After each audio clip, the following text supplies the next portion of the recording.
Hey guys, it's Dave Action Jackson coming at you live. So, what if I told you that, what if I told you there was a way that you could build your abs without actually having to do any crunches or sit-ups? So you don't have to hurt your back trying to get up, you don't have to hurt your neck trying to do crunches. Well, there's an easier way to do that.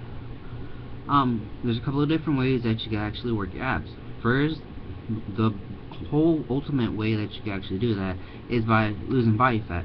You can do a lot of cardio. If you want to do ab exercises to build the muscles, you can do that. But if you want to actually see all 8 of the abdominal blocks, then just lose the body fat. Usually if you are bodybuilding or just weight training or muscle endurance training, strength endurance training, whatever you want to call it, you're gonna gain a little weight, but at the same time you're gaining muscle too, which is why it happens. You don't have to be afraid to gain a little bit of weight. I mean, like 1 or 2 pounds. It's not that hard to lose.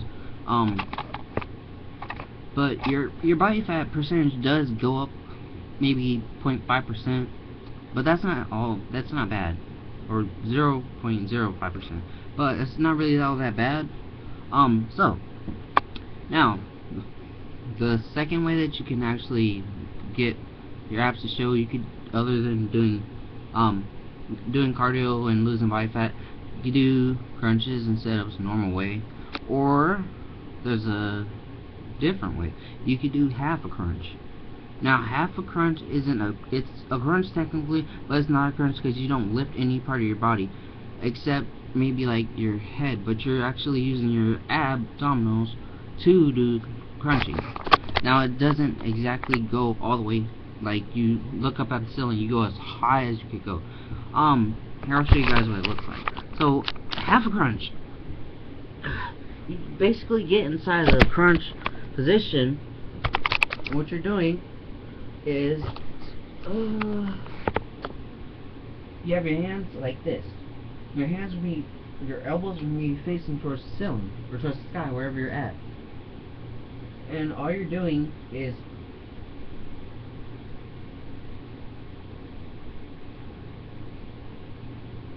you're in full 90 degrees going that way. So your head's going to be kind of going towards your knees, but you're not lifting up all the way.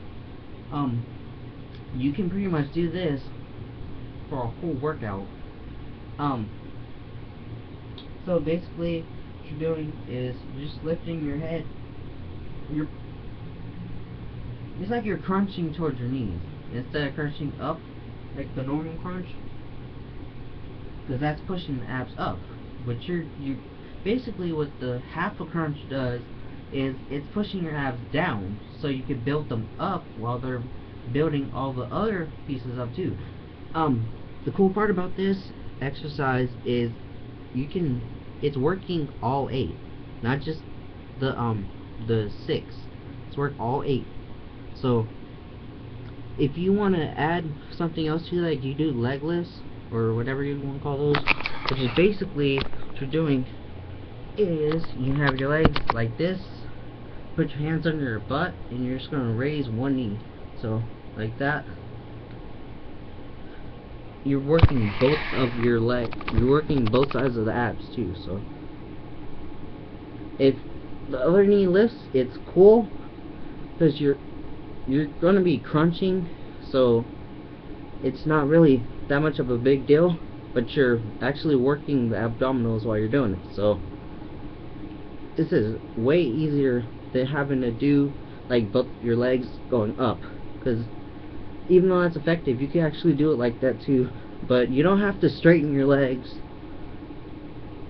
You don't have to go all the way like this. You can keep your feet on the ground. It's much easier, but you're working your abdominals as you're going.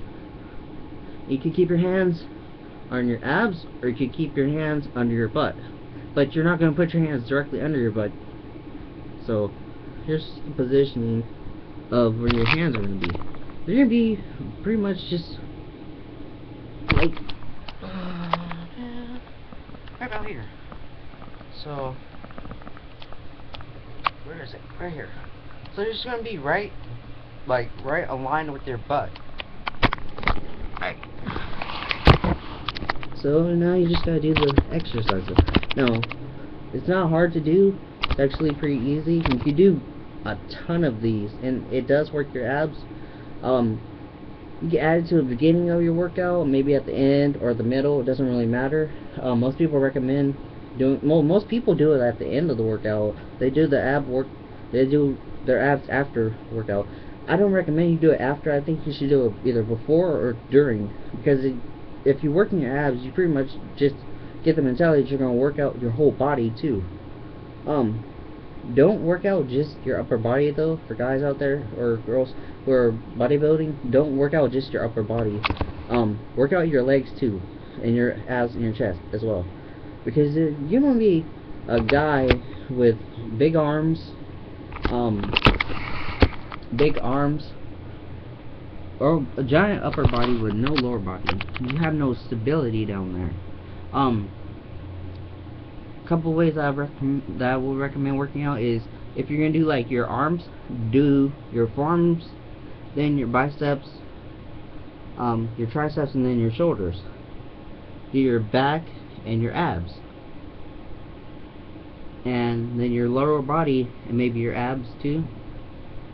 And then so there's like a couple of groups that you can work together, and all those groups are superset or exercises you could do to get them built up.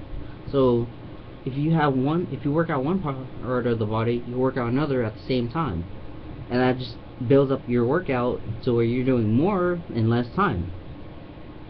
So a half crunch, it works really well. You can pretty much do it for like hours, and it won't mess you up. It won't mess up your body, but it'll build up your abs as you go. So you'll be able to see the results too. And if you do leg lifts, because you don't really straighten your leg, you just leave it in a 90-degree angle, kind of like that, and just lift up. So you just lift up your knee. You're keeping it bent, because that helps to raise the ab. It's pushing it up more. So, but yeah, that's your Action Jac'd Fitness Live. I hope you like that. You like this exercise. It's a little easier than doing crunches and sit-ups. I can tell you that now. But I hope you guys like it, and I hope you enjoy this video. So, I'll see you guys next time.